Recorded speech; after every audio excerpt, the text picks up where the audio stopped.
Section 174 Vaisamapayana continued, and when the night had passed, Yudhishthira the just arose, and together with his brothers performed the necessary duties. He then spake unto Arjuna, that delight of his mother, saying, O Kaunteya, do thou show me those weapons with which thou vanquished the Danavas. There hath, O king, the exceedingly powerful Dhananjaya, the son of Pandu, duly practicing extreme purity, showed those weapons, O Bharata, which had been given unto him by the celestials. Dhananjaya, seated on the earth as his chariot, which had the mountain for its pole, the base of the axle, and the cluster of the beautiful looking bamboo trees for its socket pole, looked resplendent with that celestial armor of great luster, took his bow Gandiva, and the conch shell given to him by the gods, commenced to exhibit those celestial weapons in order, and as those celestial weapons had been set, the earth being oppressed with the feet of Arjuna, began to tremble with its trees, and the rivers, and the mighty main became vexed, and the rocks were riven, and the air was hushed, and the sun did not shine, and the fire did not flame, and by no means did the Vedas of the twice born once shine. And O Janamedaya, the creatures peopling the interior of the earth, on being afflicted, rose and surrounded the Pandava, trembling with joined hands and contorted countenances, and being burnt by those weapons, they besought Dhananjaya for their lives.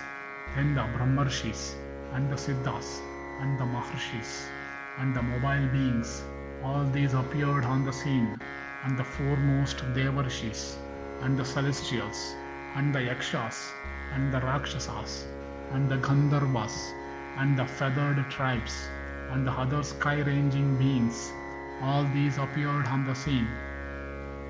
And the great sire, and all the Lokapalas, and the divine Mahadeva came thither together with their followers.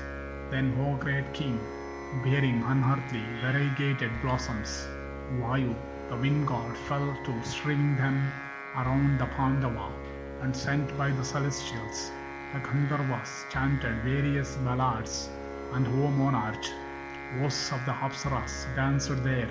At such a moment, O king, sent by the celestials, Narada arrived there and addressed Partha in these sweet words, O Arjuna, Arjuna, do thou not discharge the celestial weapons.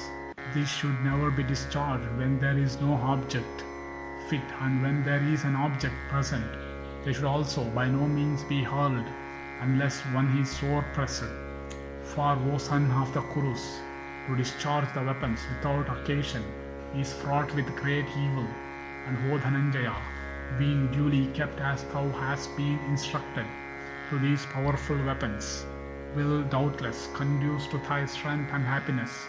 If they are not properly kept, they, O Pandava, will become the instrument for the destruction of the three worlds. So thou shouldst not act in this way again, O Ajatashatru. Thou too will behold even these weapons when Partha will use them for grinding thy enemies in battle. Vaisamapayana continued, having prevented Partha the immortals with others that had come there, went to each his place, O foremost of men. And O Kaurava, after they had all gone, the Pandavas began to dwell pleasantly in the same forest together with Krishna. Thus ended section 174 in the Nivata-Kavacha-yuddha Parva of the Vana Parva.